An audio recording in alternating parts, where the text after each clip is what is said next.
guys আবার আয়া পড়ছি আইন নজরুল বেরোলেয়া আজকে আমরা বৃষ্টি হইছে আমরা এলাকা দিয়া পানি যাইতাছে এর দিকে আমরা আজকে টাকি মাছ আর কই মাছ ধরু আপনারা তো টাকি মাছ আর কই মাছ চিনুন তাহলে দেখবেন কেমনে ধরি গাইস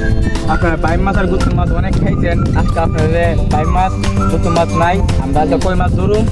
আমরা আছি আমার লেইছে ইন্ডিয়ান আর পাকিস্তানের বর্ডারের মাঝখানে বাংলাদেশ এইটা পাকিস্তান ওই এর ইন্ডিয়া এইটা আমরা এখন আছি বাংলাদেশ ইন্ডিয়া পাকিস্তানের মাঝখানে আজকে মাছ ধরুন কই মাছ দেখি না দেখি না তুমি করতে পারি কিনা সাথে থাকতে আজকে মাছ ধরুন এই বালতি দিয়ে আমার কাছে পলো টলো নাই তো এই বালতির এক মুখ ভাঙ্গা আর এক মুখ বালা তো এটা দিয়ে আমরা জাপ দিয়া ভিতরে আটায়া মাছ লইরা এমনি ধরে আপনারা দেখাম তো সাথেই থাহে গাইস দেখতেছেন এদিক দিয়ে পানি আইতেছে তো কই মাছ আর টাকি মাছ এদিক দিয়ে উঠতে যাইব তো আমরা এই মাছের বলে উজানি মাছ উজানি তো আমরা এর দিকে মাছ ধরি তো দেখতেছেন ইলেকশন ভাই এটা দিয়ে সেটা জাপ দিতেছে আর আমরা হাত দিয়ে ধরি তো দেখেন কেমনে মাছ ধরি আরে এই লাগছে এনা লাগছে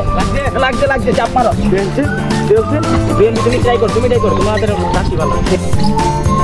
আগলে তুমি বেল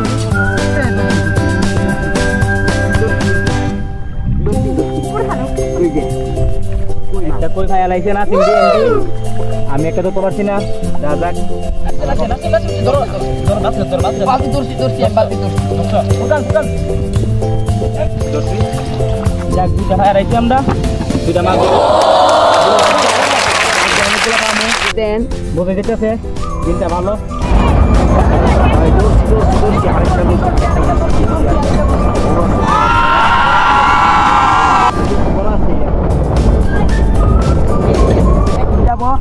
বাংলাদেশ আর ইন্ডিয়ার মাঝখানে বর্ডারে ওখান থেকে মাছ ধরবো বললাম বাংলাদেশ ইন্ডিয়া নেপালের মাঝখানে তো আমাদের হাউসটা দেখেন ওই আমাদের হাউসটার মধ্যে আমরা সবসময় মাছ ধরি আর ওই যে নেপালের আমাদের নেপাল ও আমাদের শত্রু দেশ ইন্ডিয়া আরেক শত্রু দেশ মালবাকা বাচ্চা একটা দেশ আমরা বৃষ্টি পড়ছে চলে যাবো আমাদের বাড়িতে আবার করবো না আর বেশি দেরি করবো না বৃষ্টি শেষ হলে আমরা আবার আসবো এখন যাবো চলে যাবো হ্যাঁ চলো সবাই